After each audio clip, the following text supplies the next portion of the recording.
Back in studio with News 24 Live, I'm Erin Bates, and here with me is Daniel Silk. We're discussing the judgment in the Constitutional Court and what its reverberations are within the political circles in South Africa.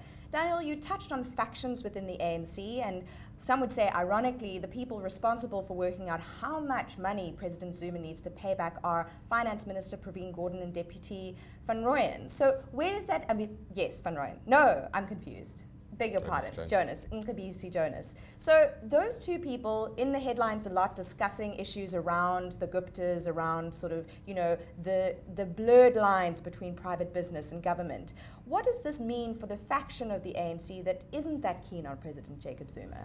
Well, ultimately, this judgment today and the lambasting, not just for President Zuma, but also, of course, the ANC caucus, by implication, the National Assembly, but in the majority party, the ANC caucus, they are the ones who are going to feel extremely embarrassed. They are the ones who have been really caught out by the Constitutional Court on not providing effective oversight of the executive and over their president.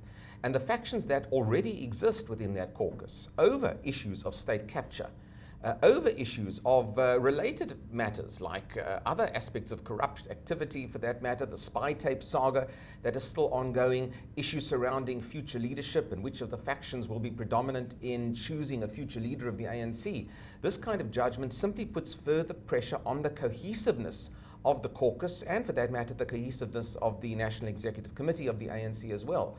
This has the implications of this are not just on the president. The implications are on the ANC as a whole, and it is likely to flesh open these wounds and fissures that exist within the ANC over not only issues surrounding the personality of Jacob Zuma, but also surrounding issues of those who support the Constitution as it is, those who would have liked to have seen a review of the Constitution, those who are calling for a different nature of the state in a sense to South Africa. All of those divisions, I think, are going to be fleshed open here, but it might be a messy and rather long-winded affair as we move to any kind of resolution, the resolution being, in a sense, new leadership for the ANC going forward. And the joker in the pack, of course, are local government elections. And if the ANC decide to stick with Jacob Zuma over the course of the next number of months and take it to a national vote in local government elections, ultimately the voters of South Africans may well be the ones to really decide Jacob Zuma's fate if the ANC loses fairly significant support at the polls.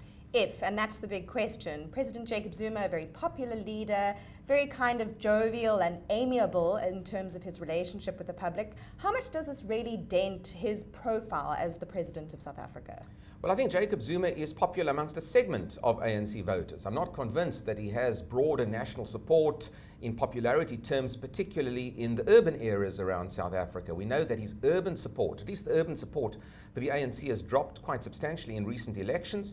And popularity of polls for Jacob Zuma himself are low in major urban centres, like in Port Elizabeth or like in Alexandra or Tshwane, parts of Tshwane for that matter.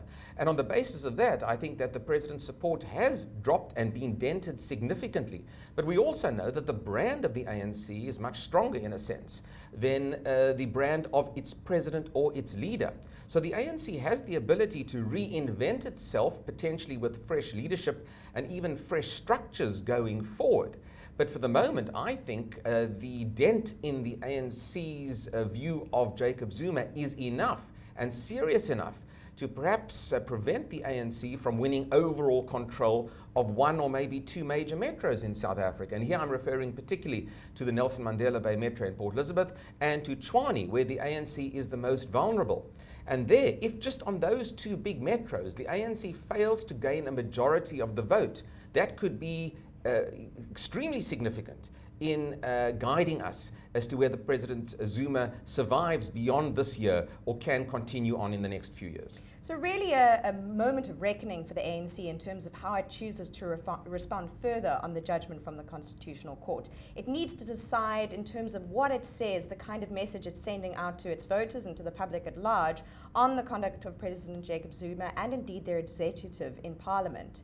But it's not something we're going to see playing out necessarily on the benches of the National Assembly. Any of these disputes, these factions, is it going to happen there or is it going to happen somewhere else? Well, I don't think we're going to see action in Parliament on this issue. The ANC is very much a collective body. It wants to decide its own future and the future of its leaders effectively behind closed doors, and it will not allow opposition parties to dictate the terms, or certainly the future terms or course of any of its political leaders. And that's why the call essentially for impeachment from the DA might be procedurally correct for an opposition party to do. But from a practical political point of view, I think that the ANC are likely, even in the short term, to close ranks again behind President Zuma, or at least defeat any kind of impeachment vote. And it needs a 2/3 majority constitutionally in order to pass muster. So I don't think it's a practical suggestion from the DA, but it might be politically prudent. Look, we're moving into what I call uncharted waters here for South Africa. I do think, though, that the tipping point for President Zuma is rapidly approaching. And I think today's judgment is a reflection of that. The ANC will want to manage this process as best it can, and also to provide Jacob Zuma with as best a prospects for a post-Zuma presidency as possible. And on the basis of that, it could be a rather long-winded affair towards the end of the Zuma presidency, but I think we've moved substantially further down that road as a result of the judgment today.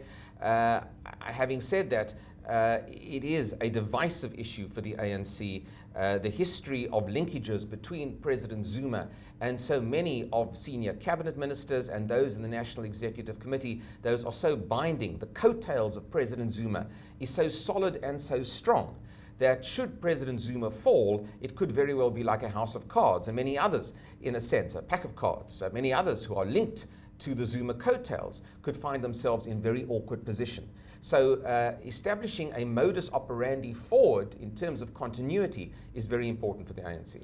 So you're saying they're really a convergence of issues in terms of President Jacob Zuma's sort of, the verdict of the Constitutional Court and the judgment that he now has to deal with, and also what it means for the ANC, that really those coattails are so long that it's going to take a very thought out and very careful procedure to pave a smooth road from President Jacob Zuma to whoever's next in line. And it's not going to be something that's going to really go down in the National Assembly.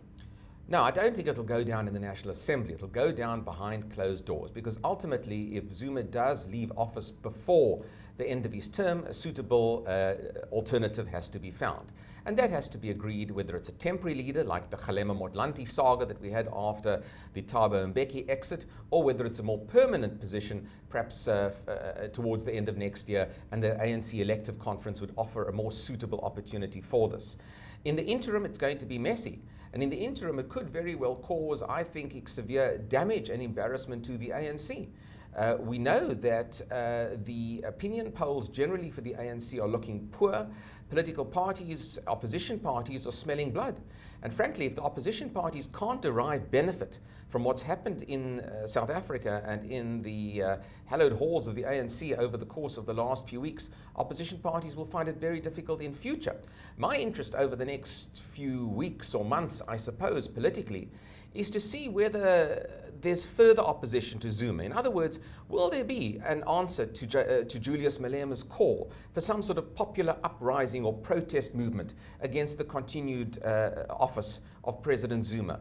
Will all of these other sort of extra parliamentary groups, the Fees Must Fall groupings, and all of these sort of protest movements that we've seen across the country, will they perhaps coalesce around some further political movement? Well, Zwelinzima Vavi, for example, who's been very vocal and seems to have taken an opportunity or a gap to be back on the political stage in the last few days or so, will he try to lead some sort of extra parliamentary pressure group for the removal of Jacob Zuma? And if that gains traction politically, if that populist group gains traction, that could be indeed serious stuff for the ANC, and may well, in fact, also damage the ANC at the polls. I suppose an optimist would say that really this is an opportunity for the ANC and for people in the ANC who want to turn over a new leaf to use this time and capitalize on it. Quite telling that the ANC hasn't provided too much response and too much information following the Constitutional Court judgment, and we wait to hear more from the leadership of that party on what they make of what happened this morning. Stay with News 24 Live with further comment in a moment. Oh my gosh, I had a total brain